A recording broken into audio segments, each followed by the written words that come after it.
Menikahi gadis koma arwah cantik episode 14 dan 15. Episode 14 dengan judul bab tak dihargai. Pak Tian ingin menelpon asistennya mengenai jabatan direktur di perusahaan.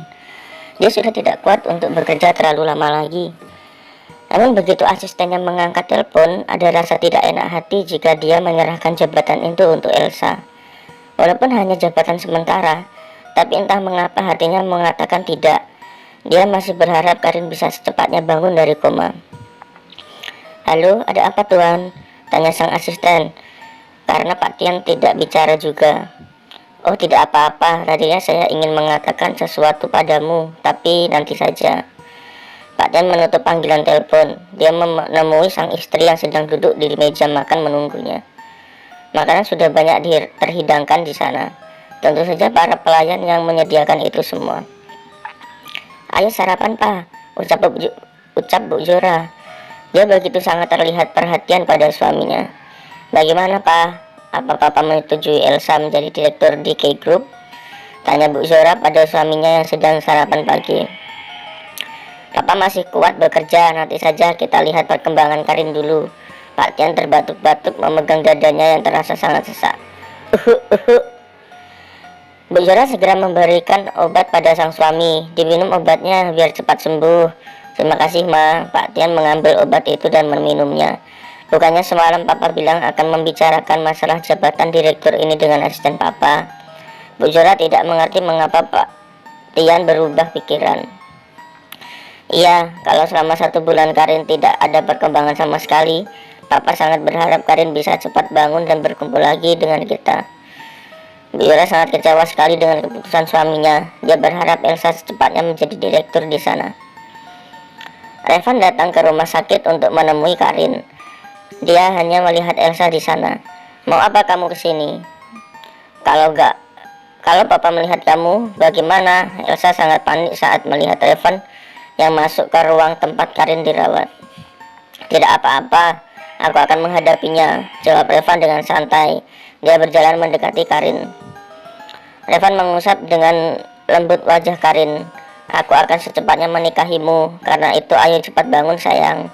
Aku sangat merindukanmu. Bukankah kau ingin hidup denganku dan memiliki anak suatu saat nanti? Karena itu ayo cepat bangun. Aku sangat mencintaimu, Karin." Mata Elsa berkaca-kaca melihatnya, seakan dia tidak dianggap sama sekali oleh Revan, padahal dia selalu ada untuk pria itu.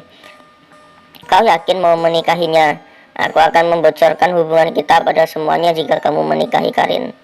Revan menghela nafas. "Silahkan, paling juga kamu diusir dari rumahmu. Apa sehina itu aku di matamu, padahal aku selalu ada buat kamu, Van." Elsa terisak. "Aku hanya ingin mencoba untuk setia pada Karin, Sa. Apa aku salah? Kau tahu kan, aku mendapatkan hatinya itu sangat susah. Karena itu aku tidak akan pernah melepaskannya. Mulai sekarang lupakan tentang kita." "Tapi aku mencintaimu, Van. Aku tahu. Tapi tolong hargai keputusanku, Sa." Elsa mengatakan apa-apa lagi. Dia terus mengusap air matanya yang keluar. Sementara Revan memilih untuk pergi. Dia tidak ingin berlama-lama berbicara dengan Elsa. Elsa menghampiri Karin yang sedang terbaring koma. "Mengapa kamu tidak cepat mati, Karin?" Dia ingin mencabut ventilator yang menutupi hidung Karin, tapi dia menghentikan niatnya karena dia tidak boleh gegabah. Pihak rumah sakit akan mencurigainya jika dia mencabut ventilator itu. Ah, sial, sangat emosi. Episode 15. "Kau gadis itu, jangan mengikutiku," bentak Bara saat Karin ikut masuk ke dalam mobilnya. "Aku harus ikut, bukannya kau akan menemui bapakku hari ini?" Karin menagih janji Bara. Dia duduk di sebelah Bara. "Ya, tapi nanti aku ada meeting dengan klien hari ini. Aku tidak ingin terganggu olehmu." "Aku janji tidak akan mengganggu. Lagian tidak ada yang melihatku selain kamu." Bara hanya mendengus kesal. Daripada berdebat terus, lebih baik dia yang mengalah. Bara segera menyetir mobilnya.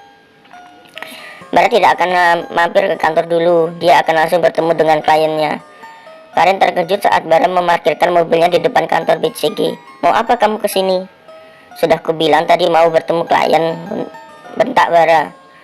Bara melihat orang yang dia lewati menatap Bara penuh keheranan karena Bara berbicara sendiri, membuat Bara kesal jika dikira stres lagi. Jadi kamu bekerja sama dengan BCG? Bara memilih tidak menjawab pertanyaan Karin.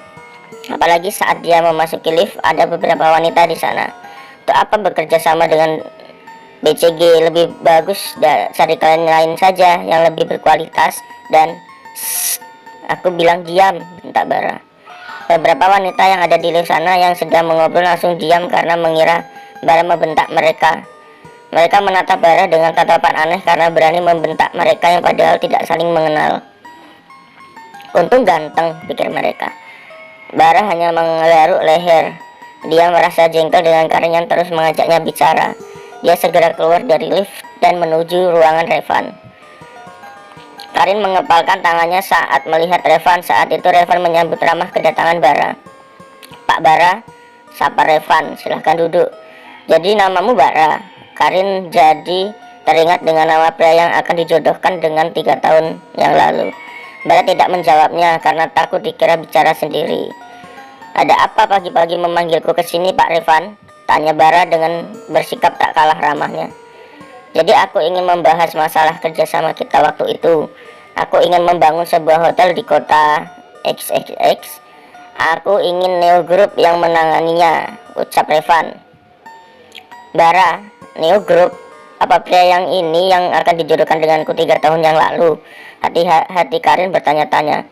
Bara tak konsentrasi karena melihat Karin yang terus saja memandanginya membuatnya grogi. Kau ini kenapa? Tanya Bara. Aku baik-baik saja, memangnya kenapa, Pak Bara? Malah Revan yang menjawab. Ah, tidak apa-apa. Bara lupa kalau Karin tidak terlihat oleh siapapun. Revan menatap Bara penuh keheranan. Tapi dia tidak ingin mempermasalahkan itu. Maaf sekali, Pak, kalau meeting kita terkesan singkat. Apalagi saya tidak sempat menjamu Anda. Kebetulan saya ada acara yang sangat penting hari ini. Rencananya saya ingin melamar kekasih saya. Tapi karena keadaan dia sedang koma, saya minta maaf jika nanti saya tidak bisa mengundang Pak Bara dan yang lainnya ke acara pernikahan kami. Karin sangat terkejut mendengarnya. Nikah? Kau akan menikahiku? Karin sangat emosi sampai menendang Revan. Tapi sayangnya Revan tak merasakannya. Aku tidak sudi dinikahi olehmu. Dia berusaha untuk mencakar wajah Revan, tapi tidak bisa juga membuatnya semakin emosi. Sementara Bara dia sangat terkejut dengan ulah Karin. Hei, apa-apa yang kau lakukan? Kata Bara pelan. Kenapa, Pak? Tanya Revan menatap Bara penuh tanda tanya. Ah, tidak, ya sudah, kalau begitu karena sudah tidak ada yang kita bicarakan lagi, aku pamit, ucap Bara terburu-buru karena meeting hari ini merasa terganggu oleh Karin. Oh iya, Pak, jawab Revan. Revan menatap punggung Bara yang kian menjauh. Kenapa dia? Aneh sekali. Begitu berada di dalam lift, Bara terlihat marah pada Karin karena kebetulan di sana hanya ada mereka berdua. Sudah aku bilang, jangan berbuat ulah. Bagaimana kalau orang lain menganggapku aku gila? Apa kamu tahu wanita yang akan dinikahi Revan itu aku? Aku tidak mau menikah dengannya. Karin juga tak kalah emosinya dengan kelihatan panik sekali. Bara menghela nafas sebentar. Ya itu urusan kamu dan dia. Aku tidak akan ikut campur. Kamu harus membantuku. Aku tidak ingin menikah dengan pengkhianat. Dia berani bermain api di belakangku bersama kakak tiriku. Aku tidak mau hidup menderita dengan suami seperti itu. Karin memohon-mohon. Aku tidak bisa. Aku hanya akan membantu kamu sekali saja. Mana alamat papamu? Biar aku menemuinya sekarang. Setelah itu kamu pergi dari hidupku. Karin merasa kecewa sekali. Tapi dia sadar diri Bara tidak mungkin mau membantunya karena dia bukan siapa-siapa Bara. Nama papaku Tian Keanu. Kau pergi saja ke K Group. Pasti papaku ada di sana sekarang. Dan terima kasih atas bantuannya. Aku memenuhi janjiku untuk tidak mengganggu kamu lagi. Tian Keanu. Namun Karin malah menghilang, menembus pintu lift meninggalkan Bara. Dia ingin mencari cara untuk menggagalkan rencana Revan untuk menikahinya. Dia takut ayahnya menerima lamaran Revan karena tidak tega melihat kondisi Karin.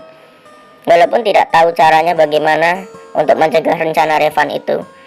Bara terus menekan tombol di lift agar segera berhenti. Begitu pintu lift terbuka, Karin sudah tidak ada di sana. Kemana dia? Apa dia Karin? Aish, kenapa cepat sekali menghilangnya? Bara mencari keberadaan Karin, tapi dia tidak menemukannya. Membuatnya frustasi karena tidak bisa meminta bantuan kepada siapapun untuk mencari keberadaannya. Oke, sekian episode 14 dan 15. Kita lanjut episode 16 17 di episode dan video selanjutnya ya. Terima kasih. Jangan lupa like, comment, and subscribe.